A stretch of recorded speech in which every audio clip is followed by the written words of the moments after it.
नमस्कार दोस्तों, स्वागत है आपका राज सत्ता एक्सप्रेस में।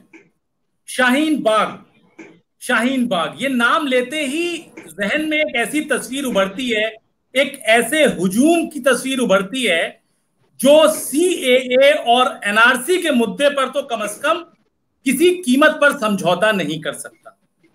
साथ ही एक ऐसा हुजूम जो कुछ भी हो जाए, भारतीय जनता पार्टी या मोदी सरकार से किसी किस्म की नजदीकी या समझौते के बारे में, उसके बारे में सोचना भी शायद एक गुनाह जैसा लगता था। और ये मान के चल रहे थे कि शाहीन बाग आज भी जारी होता अगर कोरोना काल ना होता। शाहीन बाग जो कि एक आंदोलन बन गया था पूरे देश में। यूं तो एक दिल्ली का इलाका है, एक बस्ती है, लेकिन पूरे जगह जगह बड़े बड़े शहरों में शाहीन बाग खड़े हो गए। लेकिन एक ऐसी तस्वीर एक दिन पहले आई जिसको बहुत से लोगों को उसको आंखों पे यकीन नहीं हुआ कि शाहीन बाग आंदोलन को लीड करने वाले कई अहम चेहरे भारतीय जनता पार्टी में शामिल हो गए। जाहिर है ये मुद्दा इतनी आसानी से गले उतरने वाला नहीं है। हमने अपने दर्शकों के लिए आज इस पर चर्चा के लिए आमंत्रित किया। मेरे साथ दो बहुत खास मेहमान हैं। मेरे साथ हैं शिवम छाबड़ा साहब, जो भारतीय जनता पार्टी दिल्ली के प्रवक्ता हैं, भारतीय जनता युवा मोर्चा के नेशनल मीडिया इंचार्ज हैं। साथ ही मेरे साथ हैं जाने माने चेहरे शोएब जमई साहब, सोशल एक्टिविस्ट, और शोएब जमई साहब शाहीन बाग आंदोलन के राष्ट्रीय प्रवक्ता हैं और रहे उस दौरान जब तक वो आंदोलन चला। तो पहला सवाल शिवम जी आपसे, सबसे पहले आप दोनों का स्वागत आप कीजिएगा। आप लोगों ने वक्त निकाला इस चर्चा के लिए, सबसे पहले आप दोनों का बहुत बहुत स्वागत। शुक्रिया शुक्रिया। शिवम जी, मेरा सवाल आपसे ये है कि दिल्ली चुनाव के पहले तक भारतीय जनता पार्टी कहती थी, उसका नेतृत्व कहता था कि शाहीन बाग संयोग नहीं है, एक प्रयोग है। अब आम आदमी पार्टी ने ये आरोप लगाया है, जब शहजाद आलम समेत उनके साथी जब आपके दल में शामिल हो गए हैं, तो उन्होंने आरोप लगाया है कि ये सारा कुछ भारतीय जनता पार्टी का मैनेज था, उनकी रणनीति का हिस्सा था। तो ये संयोग रह गया या ये प्रयोग रह गया, ये क्या था, आप ये बताएं, और ये कैसे संभव हुआ?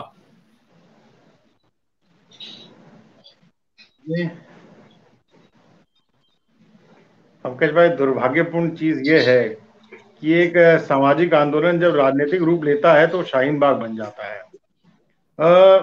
इस बात में कहीं को दो राय नहीं कि कुछ मुस्लिम संगठनों के अंदर में या मुस्लिम भाई बहनों के मन में सीए और एनआरसी को लेकर के बहुत सारे द्वंद्व फैलाए गए, बहुत सारी कंफ्यूजन क्रिएट की गई और लगातार उसके ऊपर में राजनीतिक रोटियां सेकी गई। मुझे नहीं लगता है कि शायद जिस प्रकार से एक अन्ना आंदोलन दिल्ली के अंदर में खड़ा हुआ था, जो एक भ्रष्टाचार विरोधी आंदोलन था, और फिर एक बार फिर उसने जो है एक राजनीतिक रूप लिया, आम आदमी पार्टी का जन्म हुआ, अरविंद केजरीवाल राजनीतिक पारी खेलने के लिए दिल्ली के राजनीतिक मैदान में कूदे। उसी प्रकार से ये जो शाहीन बाग का जो पूरा प्रकरण रहा है, ये निश्चित रूप से प्योरली पॉलिटिकल बन गया। अब जब हस्तक्षेप राजनीतिक हो तो रोटियां भी सेकी जाएंगी, लाजमी है, इसमें कहीं कोई दो राय नहीं। जो जिन सज्जनों की आप बात कर रहे हैं, जिन्होंने भारतीय जनता पार्टी कल ज्वाइन करी, तो 2 दिन पहले ज्वाइन करी, उन्होंने बकायदा इस बात को बहुत ऑन रिकॉर्ड कहा। उन्होंने ये कहा कि साहब, हम तो लगातार सरकार से बातचीत करना चाहते थे, लेकिन कुछ राजनीतिक लोग, कुछ ऐसे लोग वहां उस जमात के अंदर में थे जो नहीं चाहते थे कि हम सरकार से सीधा संवाद करें, क्योंकि लाजमी है, राजनीति चरम पे थी। देश के हर चैनल के ऊपर में शाहीन बाग का जिसे कह सकते हैं हम, एक विषय बहुत प्रोमिनेंटली दिखाया जा रहा था। कुछ वहाँ के कुछ ऐसे कार्यकर्ता, कुछ एक्टिविस्ट थे जिनको लगातार मीडिया बहुत पब्लिसिटी दे रहा था, तो उनकी दुकानदारी बंद हो सकती थी। तो इस चक्कर में मुझे लगता है कि उन्होंने इस प्रकार का ऐसा घटनाक्रम नहीं होने दिया, और कहीं ना कहीं जिसे कह सकते हैं ना कि संवाद की स्थिति स्थापित नहीं होने दी गई, इस पे काम किया गया। तो मुझे लगता नहीं है, मैं तो आपको बार बार कह रहा हूँ कि जो लोग आज आपके दल में आके शामिल हुए हैं, जो भाजपा के पास आ गए हैं, वो उनको एक तरीके से रोका जा रहा था वो बात करना चाह रहे थे सरकार से, आप ये कहना चाह रहे हैं? उन्होंने ऑन रिकॉर्ड कहा, पंकज भाई, मैंने नहीं कहा, ये उन्होंने कहा, ये उनके शब्द है, मेरे नहीं शब्द है, ये उनके शब्द हैं कि वो बातचीत लगातार करना चाह रहे थे, लेकिन उनको बरगलाया गया, उनको गलत तरीके से उनको फीडबैक दिया गया, फीड दिया गया कि नहीं साहब आप बातचीत करेंगे तो ये आंदोलन फीका पड़ जाएगा, ढीला पड़ जाएगा, आपकी मांगों को सरकार मानेगी नहीं, आप काहे को इस सब चीजों में पड़ रहे हैं। तो आज कहीं ना कहीं अगर हमारे कुछ नेताओं का संवाद स्थापित हुआ, उन्होंने कन्विंस करने का काम किया, वो कन्विंस हुए। उन्होंने एक बयान और दिया है, उन्होंने एक बड़ा बयान ये दिया है कि हम भारतीय जनता पार्टी में इसलिए शामिल हो रहे हैं ताकि हम ये गलतफहमी लोगों के जहन से खत्म कर सकें, बल्कि अपने समुदाय के लोगों से यानी कि मुसलमानों के बीच ये गलतफहमी खत्म कर सकें कि भारतीय जनता पार्टी मुसलमानों की दुश्मन है। ये भी एक उनका बयान है। तो अगर आप नजदीकी वाली बात कह रहे हैं संवाद को लेके, तो संवाद तो हम ना कभी दुश्मन, पंकज भाई, ना तो कभी भारतीय जनता पार्टी कभी मुसलमानों की दुश्मन थी, ना है, ना कभी हो सकती है। हम एक राजनीतिक दल है जो सर्वधर्म समभाव में विश्वास रखता है, हिंदुत्व की विचारधारा पर चलता है, और लगातार हम इस बात को विश्वास रखते हैं कि इस देश के अंदर में जो भी नागरिक हैं, जो भी लोग रह रहे हैं, उनको इस देश के अंदर में रहने का, इस देश के रिसोर्सेज को यूटिलाइज करने का पूर्ण अधिकार है, चाहे वो हिंदू हो, सिख हो, मुसलमान हो, ईसाई हो, बौद्ध हो, जैन हो, पारसी हो, किसी भी धर्म का लेने देना हो। तो हम ना ही कभी हम मुस्लिम विरोधी थे, ना है, और ना कभी होंगे। इस बात का किसी को प्रमाण देने की आवश्यकता नहीं थी, पर खैर उनकी भावनाओं का हम सम्मान करते हैं, और उनके मन में जो डाउट्स हैं बेसिकली सीए और एनआरसी को लेकर के, हम उनको दूर करने का काम करेंगे। ठीक। शोएब जमई साहब, आम आदमी पार्टी की जो प्रतिक्रिया आई है वो कहती है कि ये संयोग नहीं प्रयोग था। हालांकि आपने पूरी बात सुनी शिवम छाबड़ा साहब की, अब आपको क्या लगता है, क्या ये वाकई प्रयोग था? ये सब कुछ जो कुछ वहां हो रहा था वो सारा भारतीय जनता पार्टी मैनेज कर रही थी?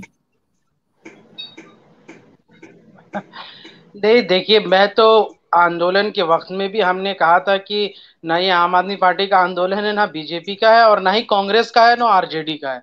हम सब तो वहां पे एक एक्टिविस्ट की तरह जमा हुए थे। और आपको पता है कि शाहीन बाग आंदोलन की कोई प्लानिंग नहीं थी, बल्कि अचानक से जब 15 दिसंबर 2019 को जब जामिया में जब हिंसा हुई, जब पुलिस वालों ने गोलियां चलाई और फिर लाइब्रेरी में मारपीट हुआ और बच्चियों के साथ जो है मोलेस्टेशन हुआ, लड़कों को लाइब्रेरी में पीटा गया, तो उसका एक गुस्सा जो था वो उस गुस्से से उपजा है शाहीन बाग का आंदोलन। मुख्यतः आपको अगर बताऊं तो 16 तारीख को लोग वहां पे सड़क घेर करके जमा हो गए, और उनमें से ज्यादातर वो महिलाएं थी जिनके बच्चियों को या जिनके बच्चों को मारा गया, जिनके लड़कों को, तो वो घेर करके खड़े हो गए कि कैसे हमारे बच्चों को यहाँ से पुलिस वाले मारेंगे।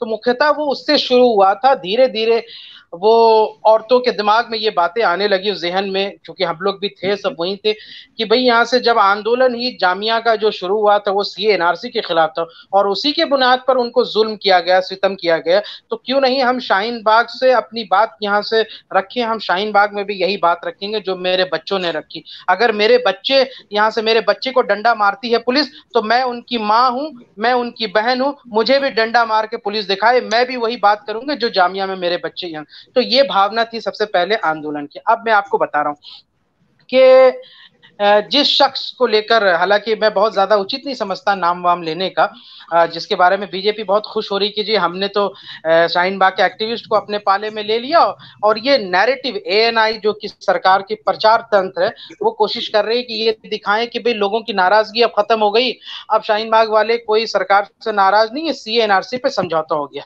तो मुझे कल किसी ने ये बारे में बताई तो मुझे बड़ा हंसी आई। मैंने कहा अच्छा भाई, हम तो 100 दिनों तक आंदोलन करते रहे, हमारे लोकल दादियां, नानी और सारे लोग, तो किसी को नहीं पता चला कि कोई इतना बड़ा नेता है। तो बहरहाल हंसी से बात में फैक्ट की तरफ आना चाहिए। तो देखिए, ऐसा है कि शाहीन बाग आंदोलन में सबसे पहला माइलस्टोन 22 दिसंबर का था। 22 दिसंबर की रात, बहुत देर रात तक मीटिंग चलती रही। उस मीटिंग में हम लोगों ने, हम भी मौजूद थे और सारे हमारी टीम, सारी महिलाएं मौजूद थी। उस मीटिंग में यह तय हुआ था कि जो स्टूडेंट जेएनयू और अलग अलग यूनिवर्सिटीज से वहां कैंपस में कैंप लगा करके आए हैं रोड पे बैठे हुए, और जो मंच के पास जो महिलाएं बैठी, इनमें जो है कोऑर्डिनेशन बने और सबको अलग अलग जिम्मेदारी दी जाए कि अलग अलग पोस्टर लगाएंगे, मंच का संचालन कौन करेगा। तो वो जो एक अहम मीटिंग थी उसी में तय हुआ था कि शोएब जमई, आप चूंकि खुद मीडिया में, मैं पहले से 2 सालों से मीडिया में यहाँ से लगातार तमाम राष्ट्रीय चैनल पर अपनी बात रख रहा था विभिन्न मुद्दों पर, तो वहां के सब लोगों ने कहा कि शोएब जमई आप भाई, आप शाहीन बाग की बात रखिए मीडिया में, क्योंकि अभी तक शाहीन बाग की बात मीडिया में हो नहीं रही क्योंकि जामिया की सिर्फ बात हो रही थी। तो वो तय हुआ, उस मीटिंग में ये शख्स नहीं मौजूद थे। दूसरी बात, एक अहम दूसरा माइलस्टोन आया कि जब शाहीन बाग की टीम जो है पूरे देश का दौरा कर रही थी दादी के साथ, हमारा केरला, नागपुर, बिहार, कोलकाता, झारखंड, ये तमाम दौरा हुआ, और कोलकाता के पार्क स्ट्रीट सर्कस में, पार्क स्ट्रीट पार्क में हम लोगों ने 2 लाख पब्लिक के बीच में हमारा संवाद हुआ, भाषण हुए, उसमें भी इस पूरे ये में नहीं थे। तीसरी बात कि जो वहां पे 2 मुख्यतः ग्रुप थे जो संचालन का काम कर रही थी, मंच का, लाइट, साउंड, मेहमान कौन आएगा, कहाँ कैसे इंतजाम होगा, उसमें एक ग्रुप था शोएब जमई और सोनू वारसी का, जो रोजाना पीछे कैफे में मीटिंग करती थी, और दूसरा था आशू खान जी का और उनके। तो ये हम में आपस में कोई मतभेद नहीं था, बस ये 2 अलग अलग जिम्मेदारियां संभाल रहे थे। उसमें भी किसी मीटिंग में, किसी प्लानिंग में, किसी चीज में हमने इस शख्स का जो तस्वीरें मैं देख रहा हूं वो नहीं देखा। हमारे सबसे अहम माइलस्टोन तब आया जब हम सुप्रीम कोर्ट में अपनी ऑब्जर्वेशन देख रहे थे, और शाहीन बाग आंदोलन को लेकर सुप्रीम कोर्ट में केस चल रहा था। तो उस वक्त जो शाहिद अली साहब हमारे जो ऑब्जर्वेशन वकील बन के गए थे, उनके जरिए से एक टीम बनी शाहीन बाग राष्ट्रीय आंदोलन समिति, जिसमें देश भर के अलग अलग जो है आंदोलन कर रहे थे, मुंबई, कलियाबाग, अहमदाबाद, शांतिबाग, गया, पटना, कोलकाता, उन तमाम जगहों से जो बड़े बड़े एक्टिविस्ट थे उनकी एक मेंबर की टीम बनी। उसमें शोएब जमई भी सह संयोजक की भूमिका, और मुझे आधिकारिक तौर पर लिखित में प्रवक्ता की हैसियत दी गई। उस भी मेंबर के लिस्ट में फलाह साहब का नाम नहीं है जो बीजेपी में गए। अभी कल मैं यहाँ से एक बात कह के खत्म करता हूँ कि कुछ वहां लोकल, अभी कल मैं शाहीन बाग में ही था, और क्योंकि मेरा घर तो यहाँ 500 मीटर पे दूरी पे ही शाहीन बाग का प्रोटेस्ट स्थल है, तो सब लोग थे, शोएब भाई आप क्यों परेशान होते हैं, कहाँ, हम लोग ने भी उनको ना आंदोलन में देखा ना, अगर कोई चाय पीने आ गया आंदोलन में तो मतलब उस तरीके से, तो गुंजा कपूर भी आई थी, 2 दिन रह के गई थी बिरयानी खाने के लिए, तो क्या मैं गुंजा कपूर को शाहीन बाग का एक्टिविस्ट कह दूं? इसलिए मैं कहता हूं कि अगर मान लीजिए कि वो शहजाद अली अगर कोई कभी आया भी होगा या आंदोलन में घूमते भी होंगे, तो ये तो अच्छी बात है ना कि हम अपने आंदोलन का जो कचरा है, जो सड़े हुए सेब है, उसको भारतीय जनता पार्टी को डंप करके आ गए। अब हमारा आंदोलन तो साफ सुथरा हो जाएगा। तो मुझे तो बहुत खुशी हुई, और मैं बधाई दे रहा हूं बीजेपी को। शिवम भाई से, शिवम साहब से पूछ लेते हैं। तो एक तो देखिए, ये तो एक मतलब एक वैसा राजनीतिक दलों में तो ये कहा ही जाता है, जब भी कोई पार्टी छोड़ता है तो पर्टिकुलर राजनीतिक दल ये कहता है कि इनका तो खैर कोई जनाधार वनाधार हमारे यहाँ था ही नहीं। तो शोएब भाई अगर ये कह रहे हैं चलिए एक बात वो, लेकिन क्या सुमित, शिवम छाबड़ा साहब, नहीं, मैं तो एक मिसाल दे रहा हूं, जैसा कहा जाता है। मैं शिवम छाबड़ा साहब से ये पूछूं, क्या वाकई कूड़ा आपने उठा लिया शाहीन बाग का? भाई उनको पहले तो मेरे को खेद है इस बात का पंकज भाई कि इस प्रकार की लैंग्वेज जो है वो यूज की जा रही है। आप कूड़ा कह रहे हैं, आप सड़ा गला कह रहे हैं। भाई शोएब भाई से तो हमने इस प्रकार की कोई बात कही नहीं। खैर उनकी अपनी इच्छा है, उनको जैसा कहना है वो कह सकते, स्वतंत्र है। अगर हम यहाँ भी रोक टोक कर देंगे तो आर्टिकल 16 का हवाला देने लग जाएंगे कि देश के अंदर में फ्रीडम ऑफ स्पीच और एक्सप्रेशन है, तो वो भी कह सकते हैं। पर खैर एनीवेज, मेरे को ऐसा लगता है कि ऐसी बात नहीं कहनी चाहिए थी। शोएब भाई बहुत समझदार व्यक्ति हैं, बहुत अच्छी तरह उन्होंने अच्छी तरह बात अपनी रखी जो पहले रखी, और उस पूरी बातचीत में मुझे केवल एक बात दिखाई दी, केवल शोएब भाई का ही पूरा आंदोलन जो है उसका केवल शोएब भाई कर, बाकी तो सब जिसे कह सकते हैं हम खाली पीली इधर उधर घूमने वाले लोग थे जो शाहीन बाग में थे। पर मेरे को ऐसा लगता है कि ये आंदोलन जो खड़ा हुआ पंकज भाई, ये प्योरली पॉलिटिकल था। मैं आपको बार बार कह रहा हूं, मेरे को इसका जवाब दीजिए ना। आप लोगों ने शाहीन बाग के अंदर में मंच दिया मानतुल्लाह खान को, आप लोगों ने मंच दिया मणिशंकर अय्यर को, आप लोगों ने मंच दिया सलमान खुर्शीद को। आपके मंच के ऊपर में नारे लगते हैं कि हमें चाहिए जिन्ना वाली आजादी। अब आप मुझे बताइए, यदि आप स्वयं इस प्रकार का मंच इस देश के अंदर में देंगे तो मैं इसको किस नजरिए से, किस चश्मे से देखूं, इसका जवाब आप मुझको दे दीजिए।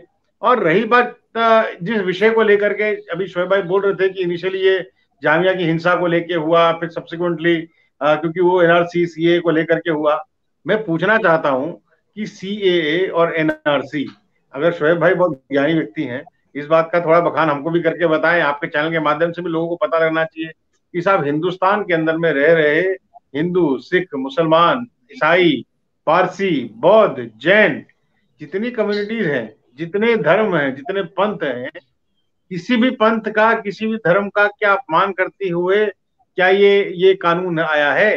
किसी की सिटीजनशिप को क्वेश्चन करने के लिए क्या ये कानून आया है? इसका जवाब ये बेसिक क्वेश्चन ही, ये बेसिक क्वेश्चन ही नहीं, मैंने कहा ना। तो अगर ये क्वेश्चन, पंकज भाई, अगर ये क्वेश्चन स्टे नहीं करता है तो इस डिबेट का कोई आधार ही नहीं है, शाहीन बाग का कोई आधार ही नहीं है। यदि मेरा क्वेश्चन आज स्टे नहीं करता पंकज भाई, तो आप मुझे इस बात को बोल सकते हैं कि साहब शाहीन बाग का तो कोई आधार ही नहीं है, शाहीन बाग का तो मकसद खत्म हो चुका। मैं ये नहीं कह रहा हूं। मेरा कहने का मतलब है कि सीए और एनआरसी के तार्किक कहने का मतलब है यदि सीएए एनआरसी, वो लंबी बहस हो चुकी है, बहस हुई है। मेरा अभी मैं उससे जवाब दूं, मैं बड़ा सवाल उससे आपको करना नहीं शोएब भाई, एक सेकंड, चूंकि आप वहां के कन्वीनर थे, आप वहां के प्रवक्ता थे, आपसे मैं कन्वीनर क्या होता है भाई? What is convener? Who is convener? Convener का मतलब क्या होता है? कन्वीनर का अर्थ ये था कि राजनीतिक आंदोलन था, उसके अंदर में आम Aadmi party, Congress party, RJD, फलान ढमकान, जितने बकैल के दल हैं जो भाजपा विरोधी हैं, उन लोगों ने एक मुस्लिम तुष्टीकरण का एक मसौदा तैयार करने का काम किया शाहीन बाग में। उन्होंने प्रयास किया कि साहब माइनॉरिटी कम्युनिटी को भड़काया जाए, ताकि वो जो सत्ताधारी दल है उसका विरोध कर।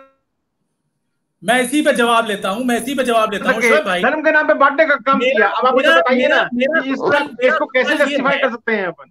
और फॉर दैट मैटर, अगर वहां के 2-3 सज्जन हमारी पार्टी ज्वाइन करते हैं, नहीं ये तो वही अर्थ हो गया पंकज भाई कि हमारी पार्टी अगर 2-3 लोग, जब अगर हमारी पार्टी 2-3 लोग ज्वाइन करते हैं तो वो कचरा हो जाते हैं, आपकी जमात के अंदर बैठते हैं, आपका नारा बुलंद करते हैं तो महान हो जाते हैं। भाई ये कहाँ का इंसाफ है? इसको भी तय कर लीजिए। तो होगा ना, आपने कह दिया कचरा, आपने कह दिया हमारा ये वहां से वहां निकल गया, तो साहब अभी तक तो आपने उसको सर माथे बिठाया था, अभी तक तो आपने सब कुछ उनके साथ बैठ कर चर्चा भी कर रहे थे, आज आपने उनको बिल्कुल ऑटो क्वेश्चन कर दिया कि साहब हमारा तो उनसे कोई लेना देना ही नहीं है।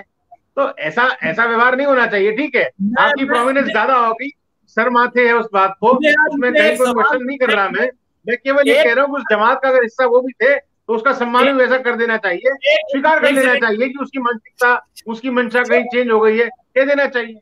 शोएब जमई से भी जवाब देते हैं। शोएब साहब, एक आप इनकी बात का जवाब दीजिएगा, उसके पहले एक सवाल जो मेरे जहन में है शुरू से कि शाहीन बाग आंदोलन का एक बड़ा चेहरा अमानतुल्लाह खां भी थे, इसमें कोई दो राय नहीं है, वहां के लोकल विधायक। मेरा ये सवाल है कि आपसे कि जो लोग गए हैं उनकी जो भी हैसियत रही हो, हम उस पर बहस नहीं करना चाहते, हम आपसे ये समझना चाह रहे हैं कि अमानतुल्लाह खां आम आदमी पार्टी को रिप्रेजेंट कर रहे थे वहां पे, इन चंद लोगों के जाने से आम आदमी पार्टी के official spokesperson Saurabh Bhardwaj ने पार्टी का ये स्टैंड कैसे ले दिया कि ये पूरा भाजपाइयों का जमावड़ा था? तो उसमें तो आप भी शामिल हो गए, उसमें तो सब शामिल हो गए, तो आपकी असली मानहानि तो अमानतुल्लाह खां की पार्टी के लोग कर रहे हैं। जी देखिए, 2-3 सवाल पूछे गए, मुझे लगता है 3-4 मिनट लगेंगे इसका पूरा जवाब देने में।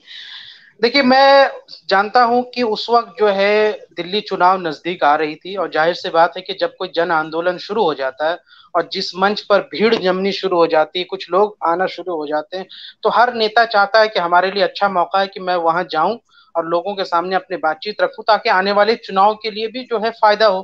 तो अगर वो लोकल विधायक थे, वो आ रहे थे शाहीन बाग, 1-2 बार आए, उन्होंने भाषण दिया, और उसके बाद फिर जो पूर्व विधायक थे, जो आसिफ मोहम्मद खान जो पूर्व विधायक थे, वो भी लगातार आ रहे थे, उन्होंने भी भाषण दिया। तो मुझे नहीं लगता कि उससे आंदोलन का कोई राजनीतिकरण हो, बल्कि यहाँ से हर आदमी आ रहा था। मैं ये कह रहा हूँ कि आपने कहा शशि थरूर आए, बिल्कुल आए, और मणिशंकर अय्यर आए।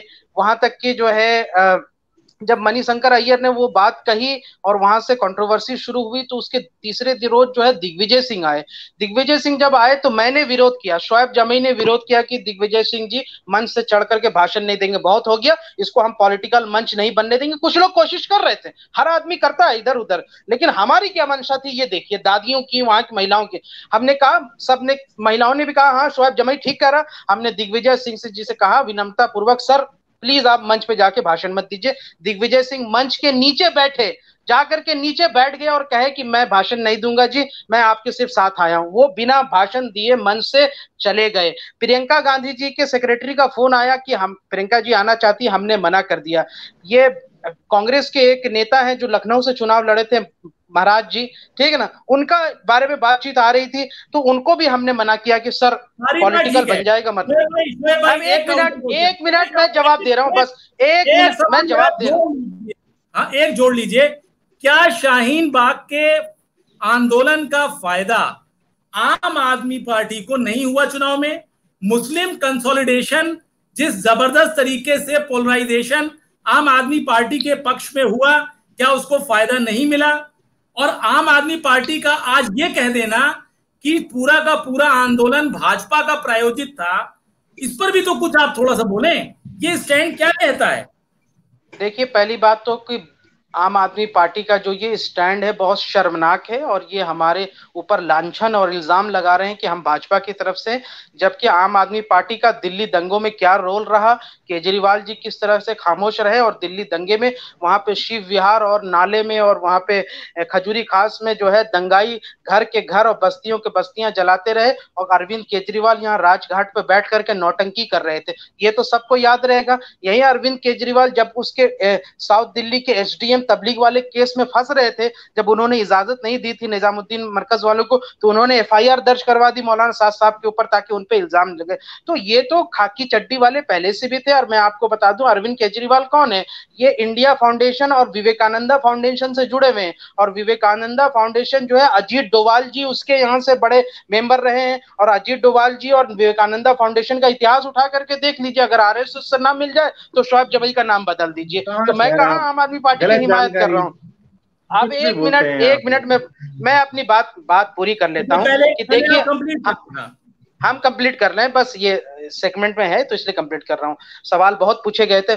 मैं शहनवाज हुसैन जी से मिला, मुख्तार अब्बास नकवी जी से जाकर के मिला आंदोलन के दौरान। मैंने कहा कि सर आप आइए मंच पर चढ़ करके, और हम वहां की महिलाओं से बात कीजिए, दादियों से संवाद कीजिए खुले मंच पर। तो पता है क्या कहते हैं कि अरे शोएब, हम कहीं वहां पे लोग उल्टा पुल्टा हमें ना कह दें और कहीं मेरी बेइज्जती ना हो जाए, लोग नारे हमारे खिलाफ लगा देंगे तो मीडिया उछाल देगी कि देखो मुख्तार अब्बास नकवी और शहनवाज हुसैन के खिलाफ। तो ये आपकी यहाँ से पॉलिसी थी। दूसरी बात, रवि, आपको याद होगा कि एक टीवी चैनल के कार्यक्रम में रविशंकर प्रसाद जी से मैंने सीधा सवाल किया था। राजनीतिक आंदोलन था। नहीं, सीधा सवाल, वो पॉलिटिकल आंदोलन था। अब आप बताइए कि हमारे नेता जाकर के आपके मंच पर ध्यान देते, अपनी कोई बातचीत कहते, वहां पे माहौल खराब हो जाता, तो आप तो यही कहते ना कि साहब देखिए ये तो मुस्लिम विरोधी लोग हैं, केवल हमारे साथ में आप आते तो गलत बात कर रहे हैं आप। मुख्तार अब्बास नकवी तो मुसलमानों के नेता कहे जाते हैं ना। आप प्रैक्टिकल बात कीजिए ना सर, आप प्रैक्टिकल बात कीजिए। आप प्रैक्टिकल ही बात कर रहा हूं। पार्टी के नेताओं को आकर कह रहे हैं कि साहब हमारा मंच शेयर कर लीजिए, मैंने, ताकि हम भी आपकी जमात में शामिल हो जाएं। हम ऐसे मंच में शामिल हो जाएं जहां देश के विरोधी के नारे लगते हैं। आप अपने स्वयं उनके मुंह से कह रहे हैं कि एक बार नहीं, एक दो बार तो अमानतुल्लाह खान आए थे, एक दो बार आसिफ बाबू भी आए थे, फलान ढमकान भी आए थे। अरे आपने मंच दिया उनको सर, आपने मंच दिया, कहाँ रहने दिए? तो आप ये बताइए शिवम जी, शोएब भाई, सुचिता तब रहती जब वहां की महिलाएं वास्तव में विरोध करती, सरकार जाकर के, सरकार का दायित्व बनता कि साहब वहां हमारी माताएं बहनें बैठी हैं, उनको कन्विंस करने की जिम्मेदारी हमारी होती, हम उसको कन्विंस कर। आपने तो पूरा आंदोलन राजनीतिक कर दिया बॉस। आपने तो लगातार सुन लीजिए ना, मंच दे दिया, ऐसे गलत कर दिए। अब आप अपेक्षा करते हैं भारत सरकार के मंत्री और सह मंत्री आकर के आपकी बात को जवाब दे वहां पे, तो ये तो उचित नहीं है ना। शोएब भाई एक बार, शोएब भाई बात पूरी कर लें अपनी जी। देखिए, वो मंच हमेशा से शाहीन बाग की प्रदर्शनकारी महिलाओं का ही रहा और वही संचालन कर रही थी। जाहिर सी बात है कि हम उनका साथ दे रहे थे। उन्होंने हमें जिम्मेदारी दी कि शोएब, आपको मीडिया में हमारी तरफ से लड़ना है और आपको यहाँ रहना है। जाहिर सी बात है कि हमें अपने बहनों की रक्षा करनी थी, क्योंकि यहाँ से वहां पे आपको पता है कपिल गुज्जर नाम का आतंकी भी आया था जो गोली चला रहा था। बहुत सारी सिक्योरिटीज के इश्यूज थे वहां पे। हमको आंदोलन में वॉलंटियर्स को देखना था, बैरिकेड्स में। इस पूरे आंदोलन में सबसे बड़ी बात रही कि मेरे शाहीन बाग आंदोलन में एक भी पत्थर नहीं उछलने दिया हमने। रोजाना पुलिस वाले के पास खाना पहुंचाया जाता था, चाय पानी का इंतजाम किया जाता था कि पुलिस वालों से कोई बदतमीजी, लेकिन आपने मौखिक रूप से नहीं की गई। इतना गंद फैला दिया, इतना कीचड़ उछाल दिया, इतने आपने आपके वहां पर लीडर लोगों ने देश को तोड़ने तक की बात करी। पत्थर तो बहुत छोटी चीज करी सर, आपने तो गोलियां बरसाई वहां पर। सही बात है, हम मौखिक रूप से कहें तो आपने गोली बारूद बरसाया वहां से। एक मिनट अगर हम वहां नहीं किया, सॉरी, अगर हम इस बात का सुनिए, यदि ये आंदोलन महिलाओं का होता, माताओं का होता, बहनों का होता, हमारे को उसका सम्मान करना होता। सरकार को झुक करके भी अगर जनमानस का उनको सेटिस्फाई करना होता, ये हमारी जिम्मेदारी होती। लेकिन प्योरली शुद्ध रूप से राजनीतिक आंदोलन राज सत्ता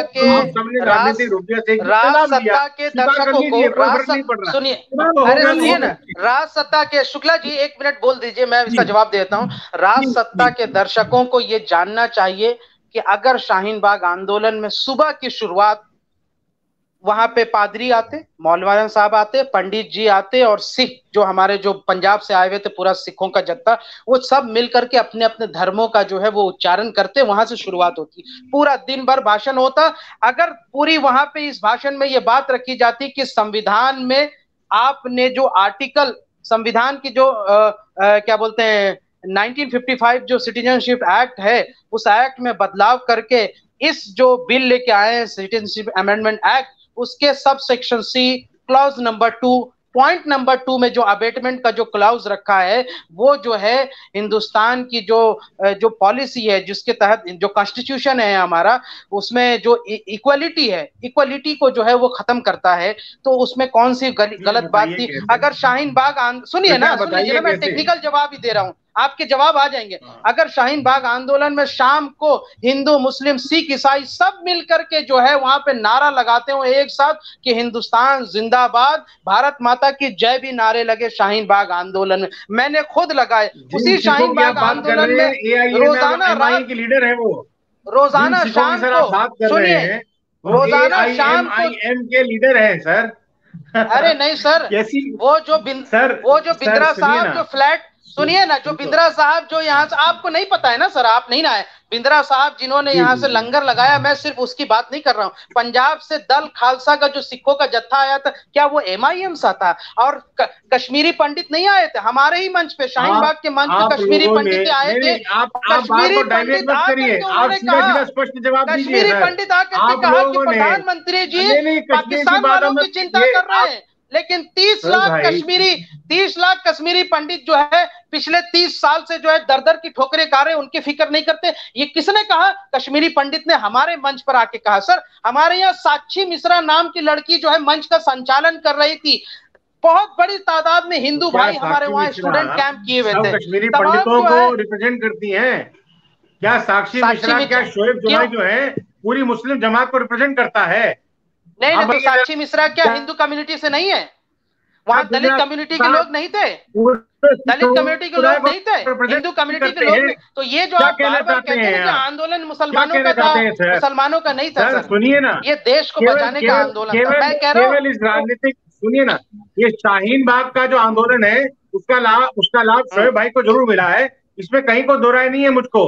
उस आंदोलन का लाभ शोएब भाई को जरूर मिला है। आपको बहुत शुभकामनाएं, पर लेकिन इस बात में कहीं को दो राय नहीं है, कभी भी इस बात में कोई दो राय नहीं है कि आप लोगों ने एक राजनीतिक आंदोलन को चलाया, आप लोगों ने राजनीतिक मंच सेट किया, आप लोगों ने नैरेटिव सेट किया, आप लोगों ने सेट किया कि साहब भारतीय जनता पार्टी और भारत की सरकार मुसलमान का विरोध करती है। आप लोगों ने नैरेटिव सेट कर दिया सर। देश के अंदर में तोड़ो और फोड़ो, जिन्ना से कम तो आपने नहीं है। सच बात तो ये है कि जिन्ना से कम तो काम आपने थोड़ी ना किया कि धर्म के नाम पे लोगों को बांटने का काम आप लोगों ने किया। ये बताइए कि जामिया के हमारे बच्चों को जो मारा वो तो आप ही की पुलिस थी, होम मिनिस्ट्री के अधीन ही आती है और सरकार आपकी भारतीय जनता पार्टी की चिंता कर रहे हैं, ये बताइए उनकी चिंता पुलिस ले कर रहे हैं। ये जो सीए का कानून और एनआरसी के बारे में कह रहे थे, वो तो बीजेपी के नेता कह रहे थे करंट लगेगा शाहीन बाग में। किसने कहा? अमित शाह ने कहा। नहीं, मेरा सिर्फ एक ही मत है, बीजेपी नहीं ले रही। आपके पास में जवाब हो तो जवाब दे। अरे भाई ईमानदारी से बताइए, और ईमानदारी से बताइए। हिंदुस्तान में रहने वाले हिंदू, सिख, मुसलमान, ईसाई, जैन, बौद्ध, पारसी किसके अधिकारों का हनन करती है? इसका जवाब अगर आपके पास में है तो कृपया मुझ करके मुझे बता दीजिए। पंकज भाई इस पूरे डिस्कशन में मॉडरेट कर रहे हैं, उनकी जानकारी बता दीजिए। मेरा आखिरी में एक सवाल है, एक सवाल ये है, मैं आपका जवाब लेता हूँ भाई। मैं तब अच्छा आप पहले बोल लीजिए, फिर मैं आपको आखिरी सवाल आप दोनों को। देखिए जब अमित शाह जी ने कहा था कि पहले हम सीए ला रहे हैं, फिर हम एनआरसी करेंगे, फिर एनपीआर करेंगे, यानी कि सीए में जो अबेटमेंट का जो क्लॉज आया जिसमें बाहर निकालते हैं सारे मुस्लिम्स को, उस पर नहीं रखते। तो हुआ ये था कि सबको ये पता चल रहा था कि जब आसाम में जो, सुनिए ना, आसाम में जो एनआरसी की गई, ये अरे मुसलमान को निकालने की बात आपने मॉडरेट कीजिए प्रॉपर्ली। ये गलत बात है। आपने कहा कि सीए के अंदर मुसलमान को निकालते हैं, तो कैसे क्या निकालते हैं आप बताइए? सीए में कौन मुसलमान निकल रहा है? तो शोएब जमई को अपनी बात कहने दीजिए। मैं एक सवाल बात तो कहने तब दीजिए सर, आप गलत जानकारी प्रेषित कर रहे हैं। यू आर सेइंग कि सीए के अंदर मुसलमान निकल जाएंगे।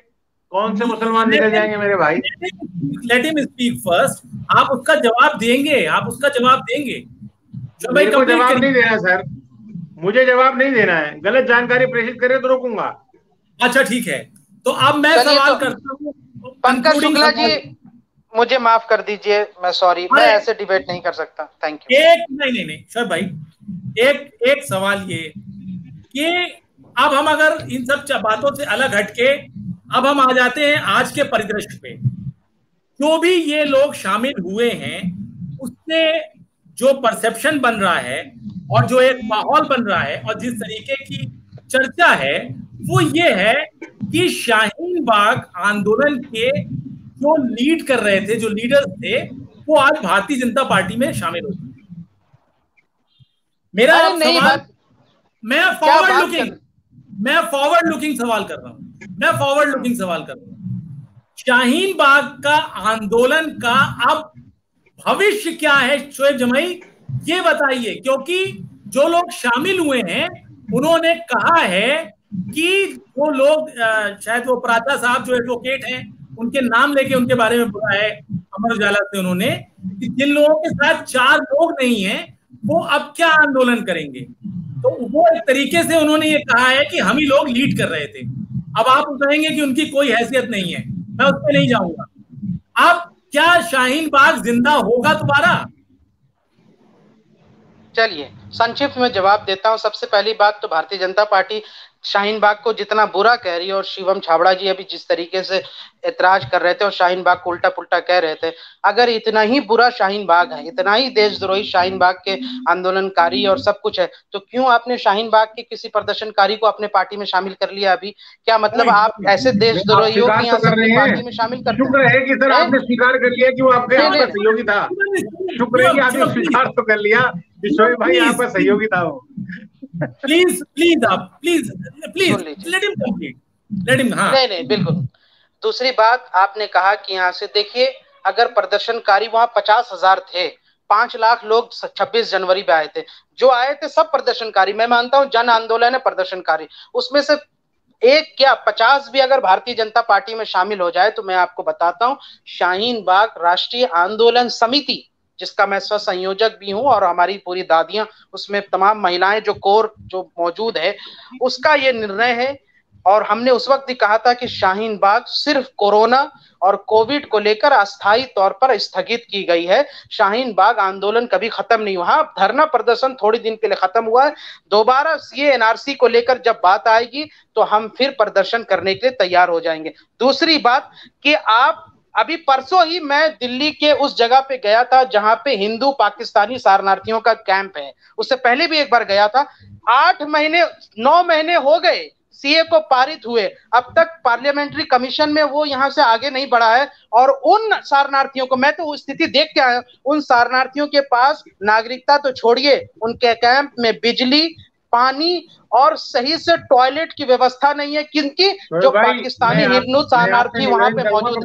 ये शोएब जमाई देख करके आया। कैंप में लेके चलता हूँ, हम वहाँ अगर कोई काम कर रहा है तो भारतीय जनता पार्टी के लोग वहाँ काम कर रहे हैं, अरे छोड़िए ना साहब, के लोग काम कर रहे हैं और सरकार। मैं वहां गया सर मेरे साथ चलिए, तो हालात देख कर जरूरत नहीं है ना। अभी परसों ही देख करके आया हूँ, मेरे सोशल मीडिया पे आप देख लीजिए, मैं परसों ही देख करके आया वहाँ के लोगों से बातचीत करके आए। मैं बस एक बात खत्म कर रहा हूँ, 30 सेकंड में बात खत्म कर रहा हूँ। मैं कह रहा हूँ शाहीन बाग आंदोलन जिंदा है और जिंदा रहेगी। ये आंदोलन एक सोच है और आने वाले 70 वर्षों तक मुसलमानों की क्या, बल्कि हिंदुस्तान के दलितों, पिछड़ों और तमाम सेकुलर मिजाज लोगों के राजनीतिक जो है भविष्य जो है ये तय करेगी। और मैं एक बात आपको बता दूं कि शाहीन बाग आंदोलन कभी खत्म नहीं हुआ था और शाहीन बाग आंदोलन बहुत बड़ा है। एक दो लोगों या एक दो कोई टहलने वाले या फिर वहां जाके चाय पीने वाले लोगों को किसी भारतीय जनता पार्टी या सपा या बसपा या आम आदमी पार्टी में शामिल हो जाए तो हमारा कोई एतराज नहीं है, मुबारक हो, वो जाके अपने शामिल करें, जिससे करें, हमारे कोई एतराज। शाहीन बाग आंदोलन को जर्रा, मैं कह रहा हूं जर्रा बराबर भी फर्क नहीं पड़ेगा। और शोएब जमई जैसे लोगों की जो है वो खरीदने की औकात नहीं है भारतीय जनता पार्टी के। अगर शोएब जमई बिक जाता तो आप कहते, अगर यहाँ से महिलाएं बिक जाती तो आप कहते, अगर यहाँ से दादियां चली जाती बीजेपी में तो आप कहते। क्या बात करते हैं आप? शिवम छाबड़ा का कंक्लूडिंग कमेंट ले लें। मुखबर करने वाले लोगों को, पुलिस की मुखबरी करने वाले लोगों को आप आंदोलनकारी वहां पे बोल करके बीजेपी में शामिल कर रहे हैं, तो आपको मुबारक हो। मैं तो कहता हूं अच्छा हुआ कि हमारी तरफ से कचड़ा साफ हो गया, अब हमारा आंदोलन बिल्कुल नीट एंड क्लीन है। दोबारा जब पुनर्जन्म होगा दोबारा आएंगे तो देखिएगा और मजबूती के साथ आएंगे। धन्यवाद। शिवम छाबड़ा कंक्लूडिंग कमेंट जैसे इन्होंने कहा, तो फिर ये बताइए कि एक तो शोएब जमाई का कहना है कि यह आंदोलन जिंदा होगा, वो तो चलिए एक अलग सब्जेक्ट हो गया। अब आप क्या ये मानेंगे कि इसको इतना हाइप देने की जरूरत नहीं थी जितना हाइप इनकी ज्वाइनिंग को दी गई? क्या लगता है इनका कनेक्शन? क्या इनकी ज्वाइनिंग को इतना हाइप देने की जरूरत थी कि आपके प्रदेश अध्यक्ष ने उनकी ज्वाइनिंग कराई? नहीं, हाइप और बिना हाइप की बात नहीं है भाई। दिल्ली के अंदर कोई भी व्यक्ति प्रमुख रूप से ज्वाइन करेगा तो प्रदेश अध्यक्ष जी उसकी ज्वाइनिंग कराते हैं। अब हाइप देना नहीं देना तो लोगों का काम है। और दूसरी बात रही, राजनीतिक आंदोलन था, इसको स्वीकार कर लेना चाहिए। ऐसे लोगों को मंच दिया गया जिन्होंने देश विरोधी नारे लगाए, ऐसे लोगों को मंच दिया गया जिन्होंने समाज के अंदर में धर्म पंथ के नाम पर विभाजन करने का काम किया गया, जिन्ना जैसी जो आइडियोलॉजी थी उसको दोबारा पनपाने का काम किया गया। और सही मायने में सीएए और एनआरसी के बारे में जितना भ्रम शाहीन बाग के दौरान वहां पे कुछ राजनीतिक रोटियां सेकने वाले लोग, जिसमें मुझे लगता है कि शोएब भाई भी इसमें शामिल है, इन लोगों ने जो किया है, जो जहर बनने का काम किया है समाज के अंदर में, मुझे नहीं लगता है इनकी आने वाली पीढ़ियां को माफ। चलिए ये तो हरि अनंत हरि कथा अनंता जैसी बहस है, इसका तो कोई अंत फिलहाल नहीं है। लेकिन हमें उम्मीद करनी चाहिए कि आंदोलन का अब जो भी स्वरूप हो वो कम से कम एक पब्लिक न्यूसेंस ना बने, आम आदमी को दिक्कत ना हो, बातें संवाद से हल हो तो ज्यादा बेहतर है। बेहतर होगा शोएब जमई और उनके साथी किसी प्रतिनिधिमंडल के तहत सरकार से बात करें और रास्ता निकले, इस उम्मीद के साथ। और कौन लोग शामिल हुए, क्या हुए, हम उनके ना तो हैसियत पे जाना चाहते हैं, ना हमारा उससे कोई उससे मतलब था। इसके बहाने हम एक सार्थक बहस करना चाहते थे। इसी उम्मीद के साथ फिलहाल इतना ही। नमस्कार, आप दोनों ने हमें समय दिया, बहुत बहुत शुक्रिया। नमस्कार, बहुत बहुत शुक्रिया, थैंक यू।